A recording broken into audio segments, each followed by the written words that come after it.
The first time I realized my husband was ashamed of me, we were celebrating our fifth wedding anniversary. Or rather, I was celebrating while Silas scrolled through his phone, completely forgetting what day it was. When my lab partner Jordan called about our breakthrough in algae-based biofuel, he actually laughed out loud. Honey, your little science project again? Come on, we're at Le Cirque. I'm Gianna, and that night was the last time I let anyone call my dreams little anything. For years, I'd been the perfect corporate wife.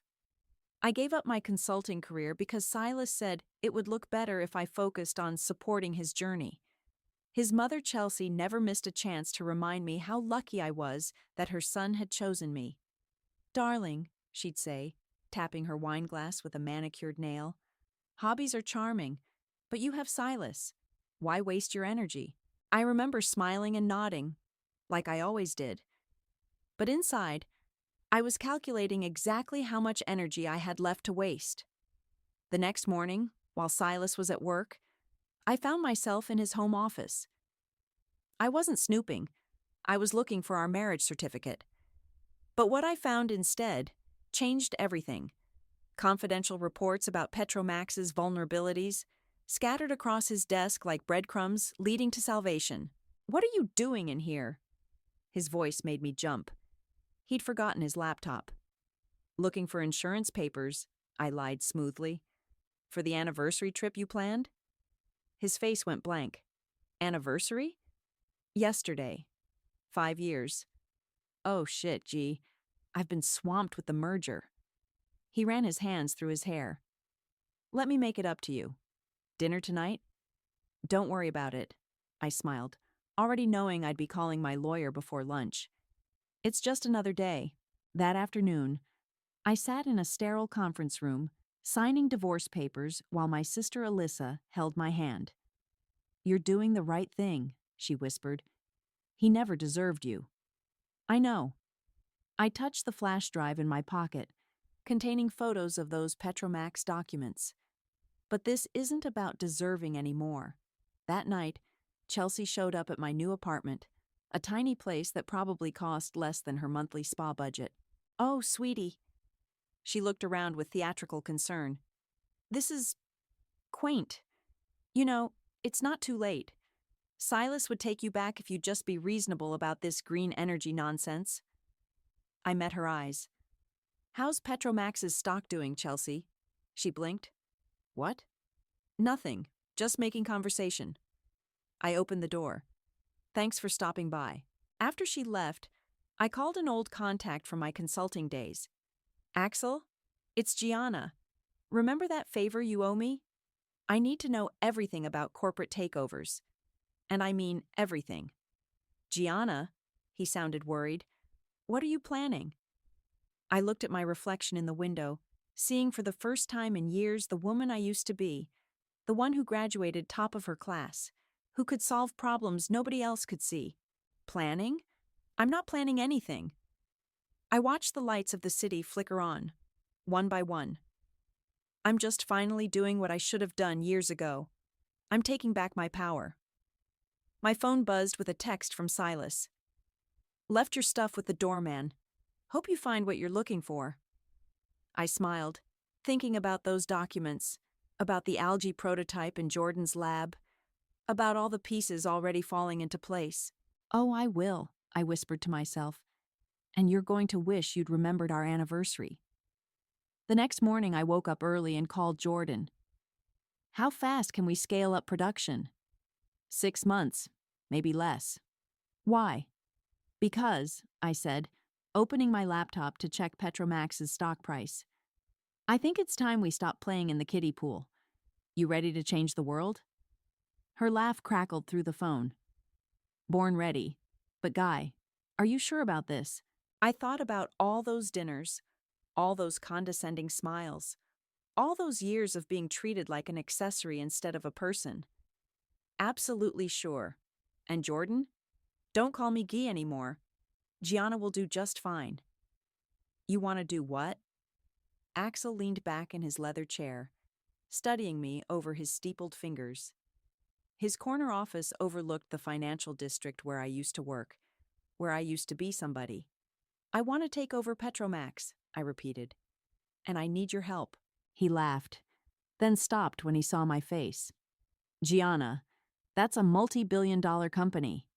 He gestured at my worn blazer, the one I'd kept from my consulting days. Broke?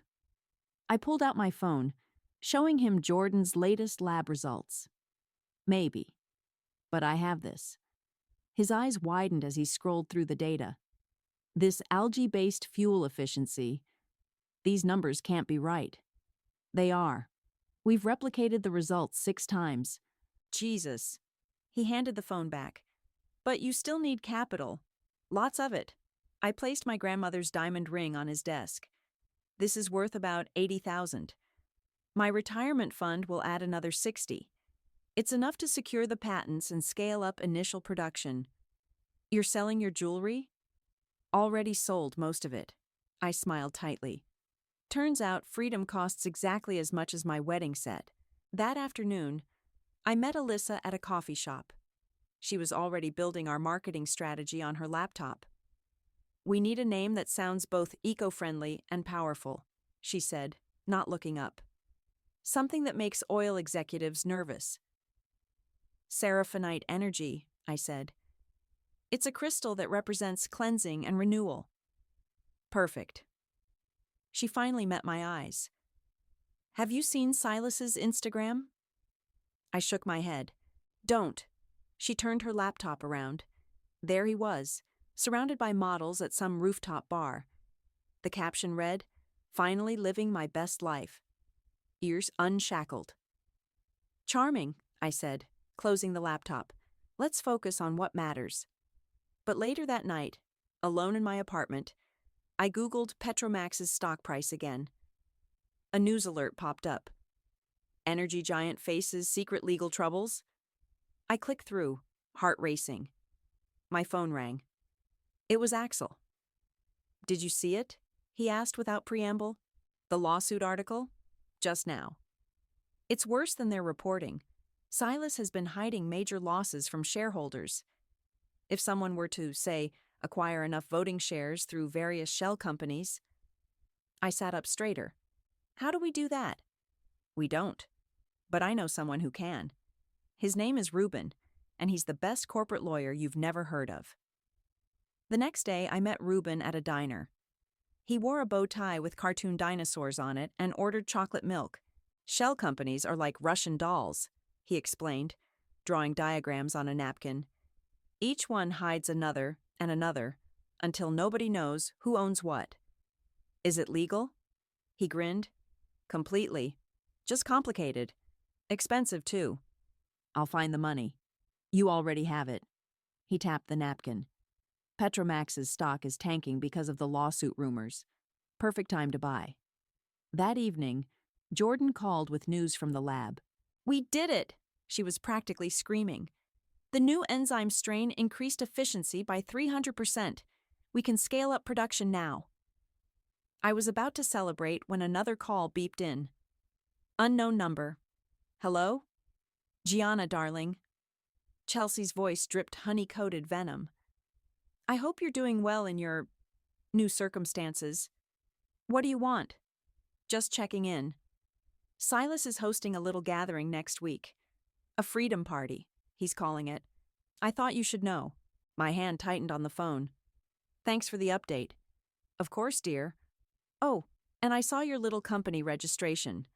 Seraphinite Energy? How cute. After she hung up, I called Ruben. How fast can you set up those shell companies? A week, maybe less. Why? I opened my email to find the party invitation someone had accidentally forwarded to me. The subject line read, Unshackled, a celebration of clarity. Because, I said, we have a deadline, and I want to own enough of Petromax to crash a party. You're scary, he said admiringly. I like it. I looked at my reflection in the window again, remembering all the times they'd called my dreams cute, called them little hobbies. Scary? I smiled. Ruben, you haven't seen anything yet. Chelsea's surprise visit came on a Tuesday morning. I was reviewing lab reports at my kitchen counter when she swept in, designer handbag swinging, nose wrinkling at my modest apartment. No doorman. She perched on my IKEA bar stool like it might give her tetanus. Darling, this is concerning. Coffee? I offered, hiding the Seraphinite financial projections under a magazine. God, no. She pulled out her checkbook. How much do you need to end this foolishness? Silas is worried about you. I thought about the shell companies Reuben had set up, already quietly acquiring Petromax shares. Worried about me? Or worried about himself? Don't be crude. She scribbled on the check. You just weren't wife material for someone like Silas. But that doesn't mean we can't help you transition. My phone buzzed. It was Jordan. Tech Week wants to feature us. I don't need your help, I said, standing. Or your money. Everyone needs money, dear. She slid the check across the counter. Especially failed wives playing scientist. Before I could respond, Alyssa burst in. She took one look at Chelsea and crossed her arms. Well, if it isn't the Wicked Witch of Wall Street. Lost your broom? Charming as ever, Alyssa. Chelsea stood, smoothing her Chanel suit. I was just leaving. Do think about my offer, Gianna. Pride is expensive these days. After she left, Alyssa grabbed the check and ripped it up. The nerve of that woman. How much? 50,000. Pocket change compared to what we're about to do. She pulled out her tablet. Look at this. Tech Week wants to do a feature on female founders in green tech. They're calling you the future of fuel.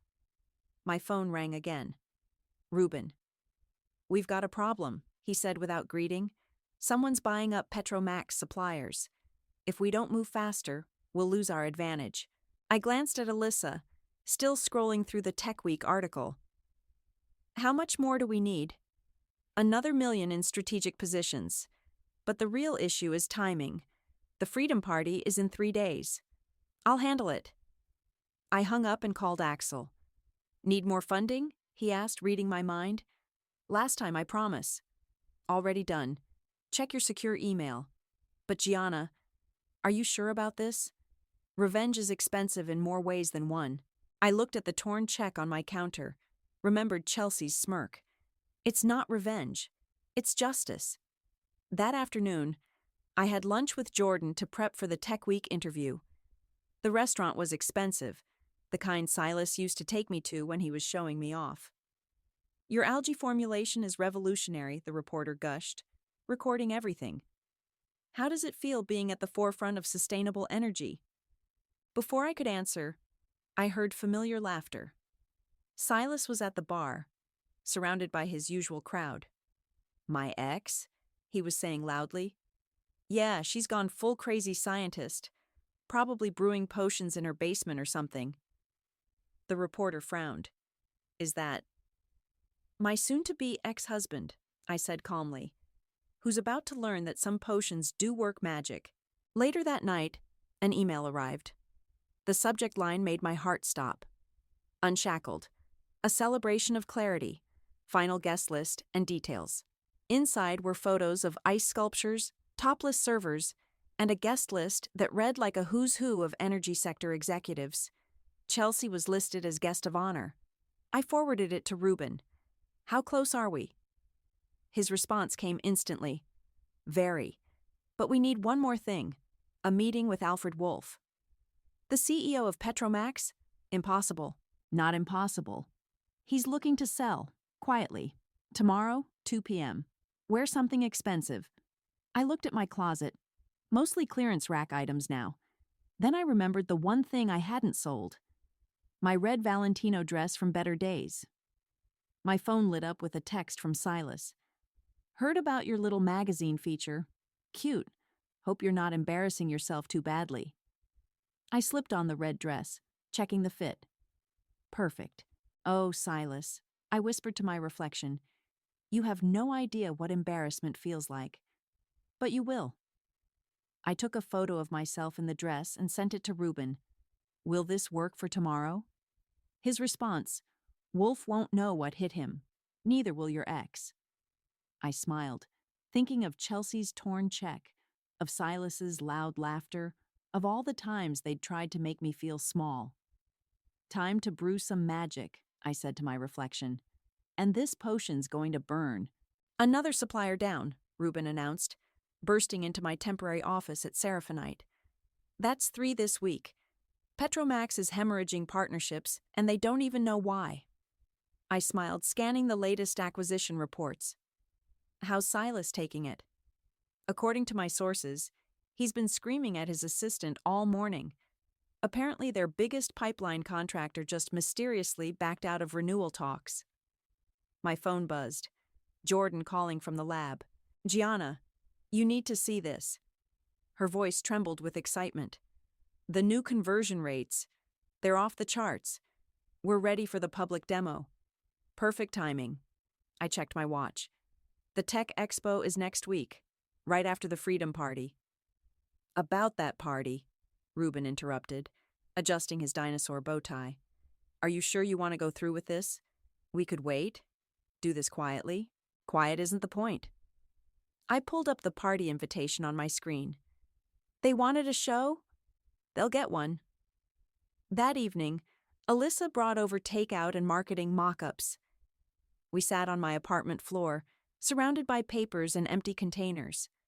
The press is already calling you the Green Queen, she said, showing me the latest coverage. Your Tech Week interview went viral. Has Silas seen it? Better. She grinned wickedly. Chelsea saw it. She's been rage posting about unqualified upstarts all day. My phone rang. Axel. Turn on CNBC, he said urgently. Now. We flipped on the TV. Alfred Wolf, CEO of Petromax, was being interviewed about industry disruption. These new technologies are certainly interesting, he was saying, but traditional energy isn't going anywhere. Petromax remains committed to our core business model. Liar, I whispered, remembering our meeting. He's already looking for buyers. That's not all, Axel said. My sources say he's accelerated the timeline. He wants to sell before year-end. I felt the floor shift beneath me. But that's 2 months away. Yes. If we don't move now, someone else will buy Petromax first. After hanging up, I sat in silence, staring at the city lights through my window. Alyssa touched my arm. You okay? Just tired. I forced a smile. Sometimes I miss, not this exactly, but peace, simplicity. You mean being a doormat? No, I gestured at the paper surrounding us. All this plotting, all this revenge. Sometimes I wonder if I'm becoming just like them. My phone chimed with a text from Silas. Saw your little science fair project made the news. Remember when you used to have class? Alyssa read it over my shoulder and snorted. Still wondering if they deserve this?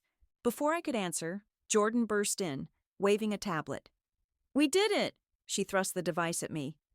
Look at these numbers. Our algae fuel isn't just cleaner, it's cheaper. We can undercut traditional fuel prices by 30%. I stared at the data, possibilities exploding in my mind. Send this to Reuben, now. Already did. He says it's the final piece we needed. My phone rang again. Unknown number. Ms. Fowler, a crisp voice said. This is Alfred Wolf's office. He'd like to move your follow-up meeting to tomorrow morning. Does 8 a.m. work? I caught Alyssa's eye. She nodded vigorously. 8 a.m. is perfect. After hanging up, I called Reuben. How much of Petromax do we control? Through various shells and proxies? Almost enough. Why? Because tomorrow morning, I'm having breakfast with Alfred Wolf, and I think he's ready to sell. The Freedom Party is in 2 days, he warned. If we do this... I know. I looked at Silas's text again. It's time they learned what class really looks like. Later that night, alone in my bedroom, I pulled out my old wedding album. The smiling woman in white looked like a stranger now. My phone lit up with another text, this time from Chelsea. Saw your pathetic publicity stunt. You'll always be the girl who wasn't good enough for my son. I closed the album and opened my laptop, checking Petromax's stock price one last time. Actually, Chelsea, I whispered to the empty room, I was always too good. And tomorrow, everyone's going to know it. Alfred Wolf's corner office made my old consulting firm look like a broom closet. Floor-to-ceiling windows offered a god's-eye view of Manhattan, and his desk probably cost more than my apartment. Ms. Fowler, he said, not looking up from my proposal. These numbers are remarkable. They're verified, I replied, watching his face, and we're ready to scale immediately. Yet you're offering less than my other potential buyers. He finally met my eyes. Why should I even consider this? I pulled out my tablet, displaying Petromax's hidden lawsuit documents. Because I know things they don't. His face didn't change, but his knuckles whitened around his coffee cup. Where did you get these? Let's just say I have a personal interest in Petromax's internal affairs. Ah. Understanding dawned in his eyes. You're Silas's ex-wife. I prefer to be known as Seraphinite's CEO. I smiled. But yes, that's how I know your company is bleeding cash from lawsuits Silas helped hide. The intercom buzzed. His secretary's voice crackled. Sir, Mr. McDonald is asking to join the meeting. Denied, Wolf snapped, studying me with new interest. Ms. Fowler and I need privacy. After she signed off, he leaned forward. What exactly are you proposing? A clean takeover. No hostile action, no public embarrassment. You get to retire quietly with your reputation intact. And Silas gets what he deserves. Wolf's laugh was sudden and sharp. You know, he called you unstable, said you were playing scientist with Daddy's money. Funny, I said, sliding over the final offer. I don't remember him complaining about my stability when I was funding his lifestyle. He read the document carefully, then pressed his intercom. Cancel my morning and get legal up here. 4 hours later, I walked out with a signed preliminary agreement. My phone was buzzing with messages. Ruben. Proxy votes secured. Board meeting tomorrow at 9 a.m. Jordan. Demo ready for the expo. We're going to blow their minds. Alyssa. Have you seen the party details? It's getting worse. I opened the attachment Alyssa sent. The Freedom Party had evolved into a full-blown spectacle. Ice sculptures shaped like broken chains, champagne fountains, and a guest list that read like a who's who of everyone who'd ever doubted me. My phone rang. Chelsea. Darling, she purred. I hope you're not too hurt about not being invited tomorrow night. It's just, well, you understand. We need to maintain certain standards. Of course, I said smoothly. How's the planning going? Perfectly, though the ice sculptor is charging a fortune for those broken chains. Silas's idea, symbolic of his liberation, you know. How creative. I watched Wolf's signature dry on the takeover agreement. I'm sure it'll be unforgettable. After hanging up, I called Ruben. Everything ready for tomorrow? Board votes secured, legal documents prepared, press release drafted. The moment they approve the sale, you're officially CEO of Petromax. And Silas doesn't suspect anything? He's too busy planning his party. Just got word he ordered a ice vodka luge shaped like a phoenix. I laughed. A phoenix? Rising from the ashes? Ironic, right? That evening, I met Axel for drinks. He looked worried. Last chance to back out, he said, sliding me a martini. Once this happens? I know. I took a sip. But they made their choice years ago. Now it's my turn. My phone chimed with an email from Wolf. Board meeting confirmed. Bring your A game. Speaking of choices, Axel said, what are you wearing to crash your ex-husband's freedom party? I showed him a photo of my outfit. A white power suit, emerald green silk blouse. Seraphinite colors, he noted. Nice touch. The best revenge isn't just about winning, I said, raising my glass. It's about style. Later, packing my briefcase for tomorrow's board meeting, I found an old photo of Silas and me at a charity gala. We looked happy. Normal. My phone lit up with his latest Instagram post. A preview of the party decorations with the caption, "Freedom never looked so good. Unshackled. Best life starts now." I tucked the photo away and checked my presentation one last time. "You want unshackled?" I whispered to the empty room. "Let's see how free you feel when I own your whole world." The Freedom Party was in full swing when we arrived. Through the penthouse windows, I could see ice sculptures glittering, champagne flowing, and Manhattan's elite mingling like extras in a movie about excess. "Ready?" Reuben asked, straightening his bow tie. Dinosaurs swapped for classic black. "Born ready."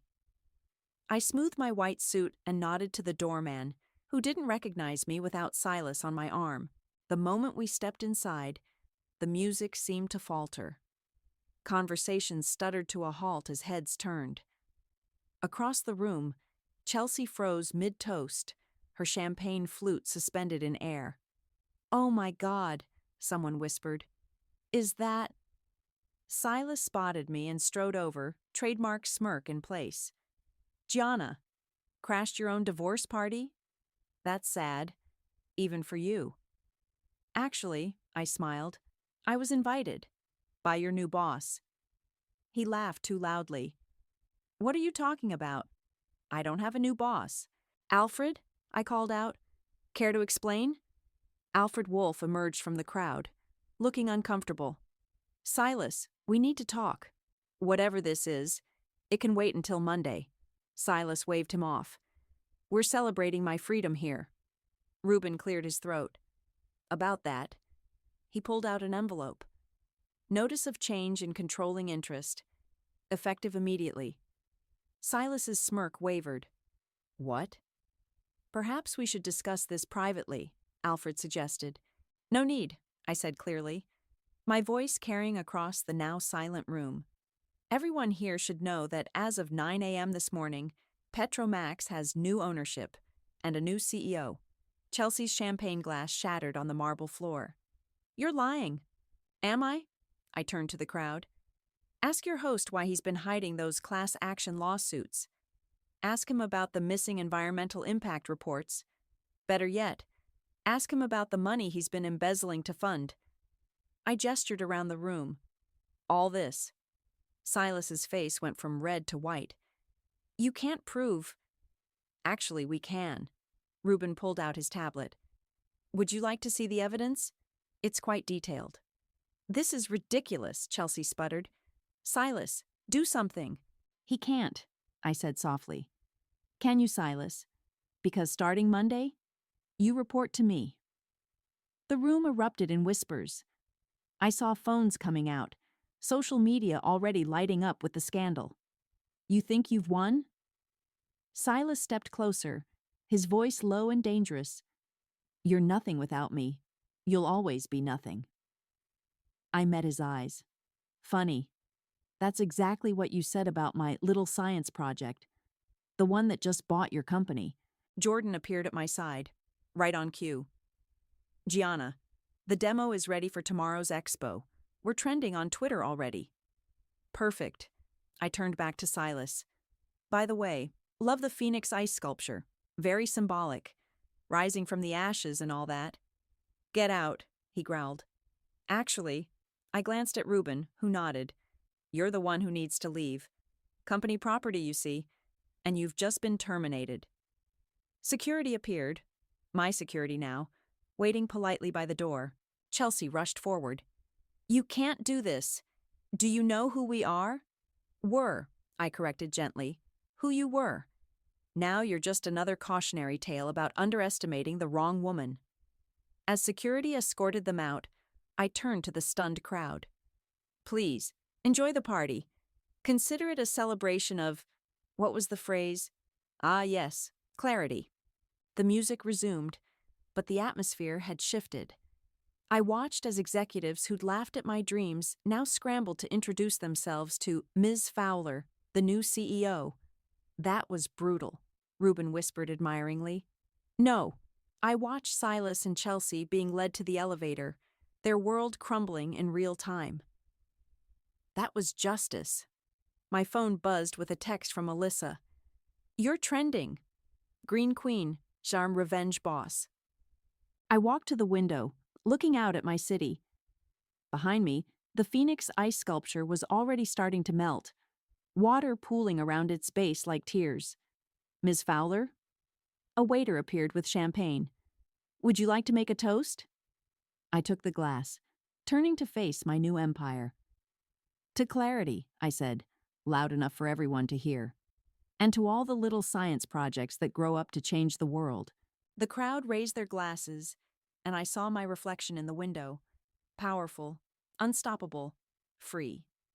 Finally, truly unshackled. The morning after the party, my face was everywhere. Business channels ran the story on loop. Green tech pioneer acquires energy giant in stunning takeover. Turn it off, I told Jordan as we prepped for the expo. We have work to do. But you're trending. Look at these headlines. Queen takes king. Corporate revenge. Story goes viral. My phone rang. Ruben, have you seen the lawsuit? He asked without preamble. Which one? Silas is suing for wrongful termination. Claims you orchestrated a hostile takeover using insider information. I laughed. Let him try. How's Chelsea taking it? She's gone nuclear. Gave an interview calling you a manipulative gold digger who destroyed her son's life. It's actually helping our stock price. The expo center was packed when we arrived. Our Seraphonite booth drew crowds 3 times larger than expected, all wanting to see the woman who'd brought down Petromax's golden boy. Ms. Fowler, reporters called out, how does it feel to own your ex-husband's company? Before I could answer, Jordan stepped in. We're here to demonstrate breakthrough technology that will revolutionize clean energy. Shall we focus on that? The demonstration was flawless. Our algae-based fuel powered an entire mock city grid while producing 0 emissions. The crowd erupted in applause. Orders are flooding in, Alyssa whispered, checking her tablet. Major cities want to convert their public transport systems. We're going to need bigger facilities. Good thing we just acquired some. I smiled, thinking of Petromax's massive infrastructure, ready for conversion. Back at the office, my new office, with its view of Central Park, Axel was waiting. Silas's lawsuit is falling apart, he said, dropping a file on my desk. His own board members are testifying against him. Apparently, he's been embezzling for years. I know. I opened the file. Why do you think I waited so long to make my move? You knew about the embezzlement? I knew everything. Every missing report, every cooked book. I just needed the right moment to use it. My phone buzzed with a news alert. Chelsea McDonald lists estate amid family financial scandal. She's running, Ruben said, walking in.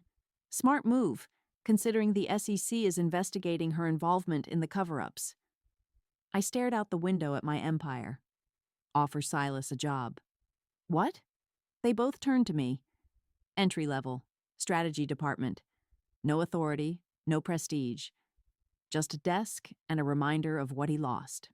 That's cruel, Axel said slowly. No, I replied. Cruel would be leaving him with nothing, like he did to me. This way, he gets to watch everything he built become everything he mocked. Later that day, Silas's response came through his lawyer. Go to hell. I was reviewing conversion plans for our first Petromax facility when Jordan burst in.